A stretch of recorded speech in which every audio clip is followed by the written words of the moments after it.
আকাশবাণী আগরতলা স্থানীয় সংবাদ পড়ছি ইতিকণা মুখোপাধ্যায়। এখনকার বিশেষ বিশেষ খবর হলো, মুখ্যমন্ত্রী অধ্যাপক ডক্টর মানিক সাহা বলেছেন, গুণগত শিক্ষা প্রদানের লক্ষ্যে শিক্ষণ পদ্ধতি আধুনিকীকরণের উপর কেন্দ্রীয় এবং রাজ্য সরকার বিশেষ গুরুত্ব দিচ্ছে। সাংসদ বিপ্লব কুমার দেব রাজ্যের রেল যোগাযোগ ক্ষেত্রে পরিকাঠামো উন্নয়ন অত্যাধুনিকীকরণের বিষয়ে কেন্দ্রীয় রেলমন্ত্রী অশ্বিনী বৈষ্ণবর সঙ্গে আলোচনা করেন। প্রধানমন্ত্রী নরেন্দ্র মোদী দুদিনের সৌদি আরব সফরে আজ জেদ্দায় পৌঁছেছেন। সন্তোষ ট্রফি ঘরোয়া প্রথম ডিভিশন লীগ ক্রিকেট প্রতিযোগিতার আজ 3টি খেলা অনুষ্ঠিত হয়। আসছে বিস্তারিত খবরে। মুখ্যমন্ত্রী অধ্যাপক ডক্টর মানিক সাহা বলেছেন, গুণগত শিক্ষা প্রদানের লক্ষ্যে শিক্ষণ পদ্ধতি আধুনিকীকরণের উপর কেন্দ্রীয় এবং রাজ্য সরকার বিশেষ গুরুত্ব দিচ্ছে। আজ পশ্চিম ত্রিপুরা জেলার আমতলী উচ্চ মাধ্যমিক বিদ্যালয়ের নতুন ভবনের উদ্বোধনী অনুষ্ঠানে তিনি একথা বলেন।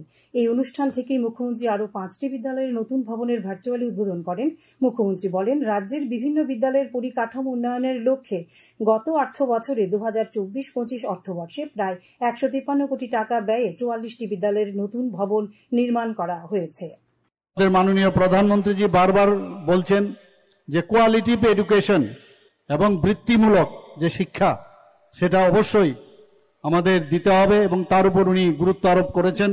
আপনারা নিশ্চয়ই এর আগেও শুনেছেন যে ন্যাশনাল এডুকেশন পলিসি 34 বছর পর, স্বাধীনতার 34 বছর পর ন্যাশনাল এডুকেশন পলিসি বিভিন্ন যারা শিক্ষাবিদ আছেন, যারা বিশিষ্ট জনেরা আছেন শিক্ষার সাথে জড়িত, তাদের সাথে কথাবার্তা বলে উনাদের যে সাজেশন রেখেছেন তার উপর ভিত্তি করে এই ন্যাশনাল এডুকেশন পলিসি 2020 শুরু হয়েছে। চলতি অর্থ বছরে আমবাসা, কাকরাবন এবং করবুকে নতুন 3টি ডিগ্রি কলেজ স্থাপনের এবং রাজ্যে আরও 30টি বিদ্যালয়ে নতুন ভবন নির্মাণের পরিকল্পনা গ্রহণ করা হয়েছে। অনুষ্ঠানে অন্যান্যদের মধ্যে উপস্থিত ছিলেন রাজ্য বিধানসভার উপাধ্যক্ষ রামপ্রসাদ পাল, শিক্ষা দপ্তরের বিশেষ সচিব রাফেল হেমেন্দ্র কুমার, বিদ্যালয় শিক্ষা দপ্তরের অধিকর্তা NC শর্মা, ডুকলি পঞ্চায়েত সমিতির চেয়ারম্যান বুলন সাহা। উল্লেখ্য, মুখ্যমন্ত্রী আজ virtually Henry Derozio academy, Gandhigram উচ্চ মাধ্যমিক বিদ্যালয়, তালতলা উচ্চ মাধ্যমিক বিদ্যালয়, ইন্দ্রনগর উচ্চ মাধ্যমিক বিদ্যালয় এবং নন্দননগর উচ্চ মাধ্যমিক বিদ্যালয়ের নতুন ভবনের উদ্বোধন করেন। আজ বসুন্ধরা দিবস। পরিবেশ রক্ষার অঙ্গীকার নিয়ে বিশ্বজুড়ে দিনটি পালিত হচ্ছে। এবছরের theme our power our planet, অর্থাৎ আমাদের গ্রহ আমাদের শক্তি। দিনটি পালনের অঙ্গ হিসেবে বিভিন্ন জায়গায় বৃক্ষরোপণ সহ পরিবেশ বান্ধব বিভিন্ন কর্মসূচি গ্রহণ করা হয়েছে। উল্লেখ্য, 1969 সালে ইউনেস্কোর সম্মেলনে পরিবেশ সুরক্ষিত রেখে পৃথিবীকে বাঁচানোর লক্ষ্যে দিনটি পালনের সুপারিশ করা হয়। 1970 সালে প্রথম বসুন্ধরা দিবস উদযাপিত হয়। সাবরুমের PM শ্রী দ্বাদশ শ্রেণী বিদ্যালয়ের ছাত্রছাত্রীরাও আজ অভিনব উপায়ে বসুন্ধরা দিবস উদযাপন করে। সাবরুম মাইকেল মধুসূদন দত্ত কলেজের জাতীয় সেবা প্রকল্পের উদ্যোগে আজ জালেফা HS স্কুলে বসুন্ধরা দিবস উদযাপন করা হয়। পৌরোহিত্য করেন স্কুলের প্রধান শিক্ষক টিঙ্কু রঞ্জন দাস। প্রধান অতিথি হিসেবে উপস্থিত ছিলেন সাবরুম কলেজের অধ্যক্ষ ডক্টর অনুপম গুহ। প্রধানমন্ত্রী নরেন্দ্র মোদী আগামী 27 এপ্রিল রবিবার আকাশবাণীতে মন কি বাত অনুষ্ঠানের 121তম পর্বে দেশ ও বিদেশের মানুষের সঙ্গে তাঁর চিন্তাভাবনা ভাগ করে নেবেন। জনগণ এই অনুষ্ঠানের জন্য তাদের মতামত এবং পরামর্শ 1800117800 টোল ফ্রি নম্বরের মাধ্যমে পাঠাতে পারবেন। নরেন্দ্র মোদী অ্যাপ অথবা মাইগভ ওপেন ফোরামের মাধ্যমেও মতামত জানানো যাবে। এই পরামর্শ এ মাসের 25 তারিখ পর্যন্ত গ্রহণ করা হবে।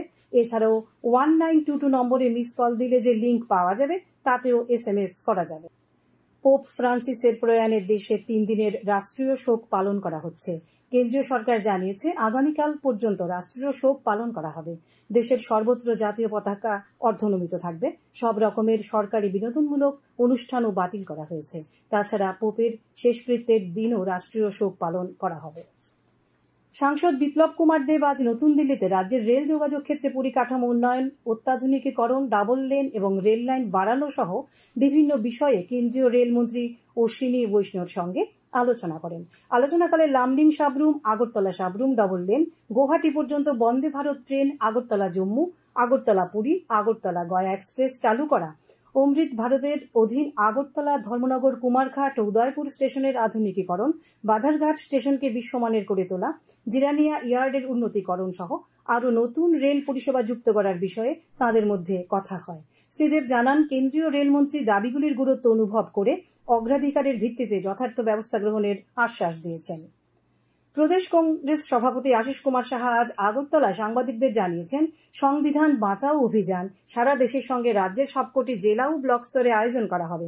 1.5 মাস ব্যাপী এই কর্মসূচির পাশাপাশি আগামী 1 বছর ব্যাপী ঘর ঘর অভিযান কর্মসূচিও গ্রহণ করা হয়েছে। আজ এক বৈঠকে এই কর্মসূচিগুলি নিয়ে বিস্তারিত আলোচনা হয়। বৈঠকে উপস্থিত ছিলেন বিধায়ক সুদীপ রায় বর্মন সহ অন্যান্য নেতৃবৃন্দ। সিপিআইএম এর পক্ষ থেকে আজ আগরতলা টাউন হলে ভিআই লেনিনের 156তম জন্মবার্ষিকী উপলক্ষে এক আলোচনা চক্র অনুষ্ঠিত হয়। আলোচনা চক্রের প্রধান বক্তা হিসেবে বিরোধী দলনেতা তথা পলিট ব্যুরো সদস্য জিতেন্দ্র চৌধুরী লেনিনের জীবন দর্শন এবং রাশিয়ার সমাজতান্ত্রিক বিপ্লবের প্রেক্ষাপট তুলে ধরেন। অনুষ্ঠানে প্রাক্তন মুখ্যমন্ত্রী মানিক সরকার দেশের এবং রাজ্যের বর্তমান পরিস্থিতি তুলে ধরে মানুষের অর্জিত অধিকার রক্ষার জন্য এগিয়ে আসার আহ্বান জানান।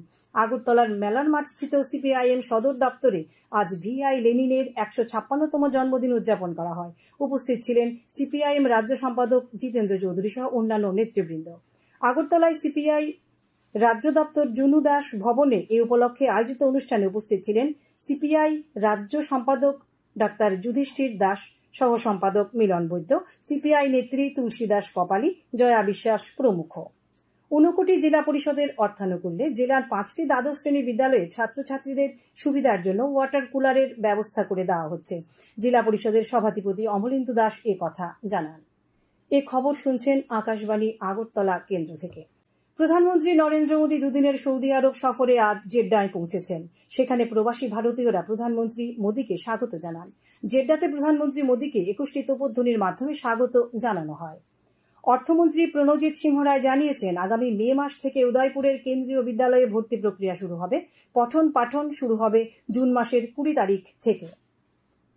Union public service commission civil service পরীক্ষার 2024-এর ফলাফল আজ ঘোষণা করা হয়েছে।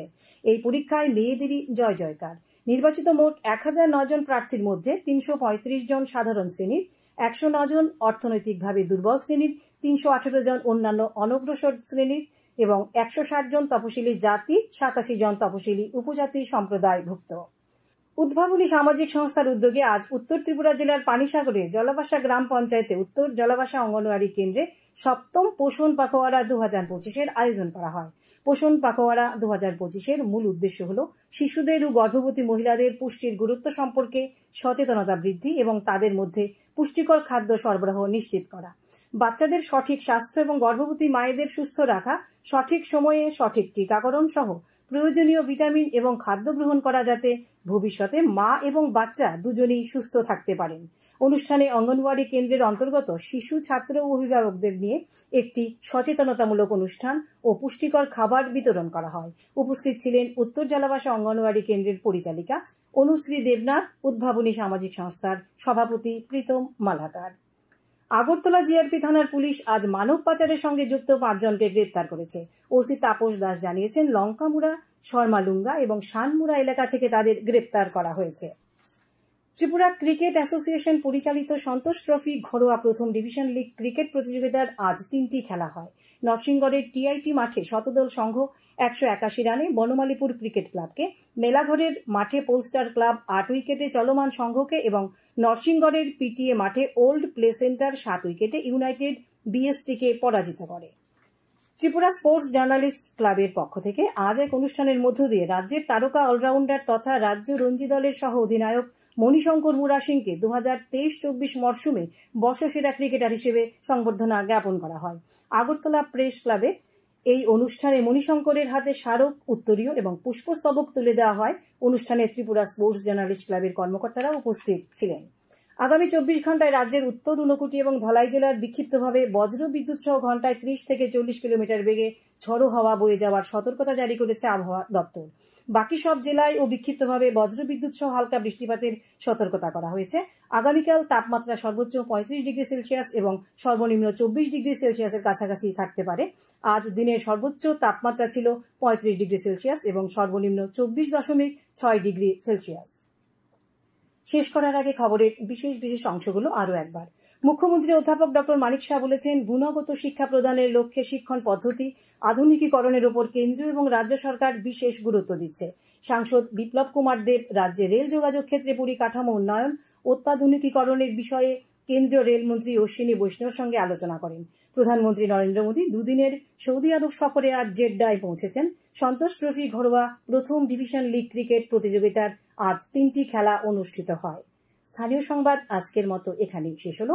পরবর্তী বাংলা স্থানীয় সংবাদ প্রচারিত হবে আগামীকাল সকাল 7:35 মিনিটে।